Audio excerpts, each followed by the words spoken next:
बंधुओं, हिरण्यकश्यप अमर होने के लिए हिमालय पर गया।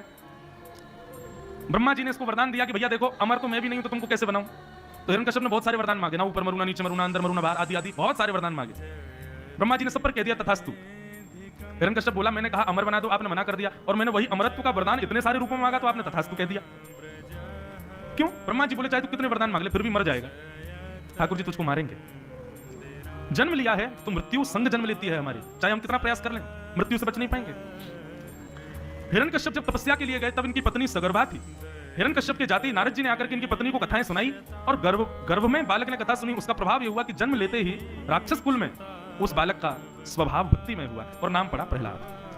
यहां हिरण्यकश्यप राजा की पत्नी कयाधु, उनके गर्भ में बालक था और नारद जी ने आकर के कथा सुना दी, और उसका प्रभाव यह हुआ कि राक्षस कुल में प्रहलाद का जन्म हुआ। प्रहलाद की आयु 4.5-5 वर्ष की, तब पिताजी हिमालय से लौट करके आए। आते कहा ये बालक किसका? सबने कहा महाराज जी आपका सबसे छोटा बेटा, इसका नाम है प्रहलाद। हिरण्यकश्यप ने गोद में उठाया। जब मैं हिमालय पर गया तुम मां के गर्भ में थे, इतने बड़े हो गए, विद्यालय जाते हो? प्रहलाद जी बोले जी पिताजी। क्या नाम है विद्यालय का? बोले हिरण्यकश्यप दानव विश्वविद्यालय, वहां पर सब दानवी विद्या सिखाई जाती है पिताजी। अच्छा चलो मेरे पास बैठो, कोई अच्छी बात बताओ, तुमने क्या सीखा? 5 वर्ष के हो गए, कोई अच्छी बात बताओ। प्रहलाद जी बोले आप सुनेंगे पिताजी? हाँ मैं सुनूंगा, बताओ। पिताजी 9 प्रकार की भक्ति होती है। पहला श्रवण भक्ति, फिर कीर्तन भक्ति, फिर स्मरण भक्ति, फिर पाद सेवन भक्ति, फिर अर्चन भक्ति, वंदन भक्ति, दास्य भक्ति, सख्य भक्ति और आत्मनिवेदन भक्ति। ये 9 प्रकार की भक्ति है पिताजी। ताम्र वर्ण हो गया हिरण्यकश्यप का। किसने सिखाया तुझे ये सब? आज्ञा कर दी सैनिकों को मार दो जान से इसको, दुश्मन बालक पैदा हो गया है, मेरे शत्रु का नाम गा रहा है, उसकी प्राप्ति के साधन मुझे बता रहा है। प्रहलाद जी मुस्कुराने लगे। सब राक्षसों ने अनेक प्रयास किए प्रहलाद जी को मारने के, लेकिन कोई भी उनको मार नहीं पाया। एक दिन राक्षसों ने प्रहलाद को पकड़ लिया। बोले प्रहलाद तेरे पास ऐसा क्या है जिससे तेरी मृत्यु नहीं होती? कोई कवच है कि कोई टोना टोटका है, मंत्र क्या है तेरे पास? प्रहलाद जी बोले बता दूं मेरे पास क्या है? बोले बताओ। तो प्रहलाद जी कहते हैं दंता गजानाम कुलिशाग्र निष्ठुर शीर्णायते ते नवलम मयि तत् महाविपत्ताप विनाश नोयम जनार्दनानुस्मरणानुभाव। बड़े बड़े हाथी मुझे कुचल नहीं पाए, विष पीकर के भी मैं मरा नहीं, पहाड़ से आपने पटक दिया फिर भी मेरी मृत्यु नहीं हुई, इतना सब करने के बाद भी मैं जीवित हूं, कैसे? बोले महाविपत्ताप विनाशनोयम जनार्दनानुस्मरणानुभाव।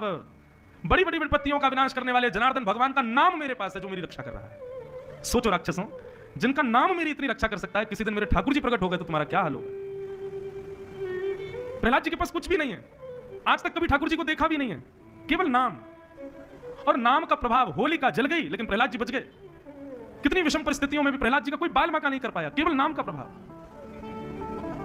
प्रहलाद जी कहते हैं इसलिए भैया तुम लोग मुझे उत्पीड़न करना बंद कर दो, किसी दिन यदि जिसका मैं नाम गाता हूं उसको क्रोध आ गया ना, तुम सबको खत्म कर देगा वो। ये उनके नाम का प्रभाव है, समझ जाओ, सुधर जाओ, मत करो ये सब। राक्षस नहीं माने, उत्पीड़न करते रहे प्रहलाद जी पर, लेकिन भगवान प्रतीक्षा कर रहे थे ये राक्षसों से नहीं। जिस दिन हिरण्यकश्यप ने खुद हाथ लगाया प्रहलाद को, उसी दिन इसकी मृत्यु। आज प्रहलाद जी कीर्तन कर रहे थे और उनके कीर्तन को सब बालक सुनकर के झूम झूम करके सब बालक भी कीर्तन करने लगे। ध्वनि जैसे ही हिरण्यकश्यप के कान में पहुंची, हिरण्यकश्यप पहुंच गया, सब बालकों को किनारे कर करके और प्रहलाद को जाकर के एक धक्का दिया। कहां है तेरा हरि? नहीं मानेगा, आज तेरे हरि को पहले मारूंगा, तुझे बाद में मारूंगा, पहले बता तेरा हरि कहां है? पिताजी प्रश्न यदि गलत हो तो उत्तर सही कैसे हो सकता है? आपने गलत प्रश्न किया है पिताजी। मेरा हरि कहां है ये मत बोलिए, ये बोलिए वो कहां नहीं है। आप में भी है, मुझ में भी है, यहां जितने बालक हैं सब में। खम्बायु यज्ञम शलिलम महिम च, सबके भीतर विद्यमान है, कण कण में वो बैठा है नाथ। अच्छा सब जगह है? बोले हाँ। तो आज तुझे बचा के दिखाए मुझसे, इस खंबे में है? जी पिताजी है। देख ले?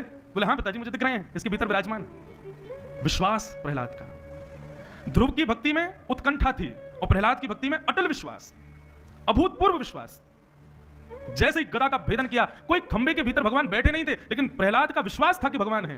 खंब का भेदन करते ही प्रचंड विशाल स्वरूप भगवान नरसिंह प्रकट हो गए। बोले नरसिंह भगवान की। सब लोग हाथ जोड़ो, नरसिंह भगवान का स्मरण करो। कैसा रूप है भगवान का? बोले भैया शरीर तो बिल्कुल मानवों जैसा है, लेकिन पंजे बिल्कुल शेर जैसे हैं। बोल बिल्कुल मानवों जैसे रहे हैं, लेकिन बोली जहां से निकल रही है वो मुख बिल्कुल शेर जैसा है।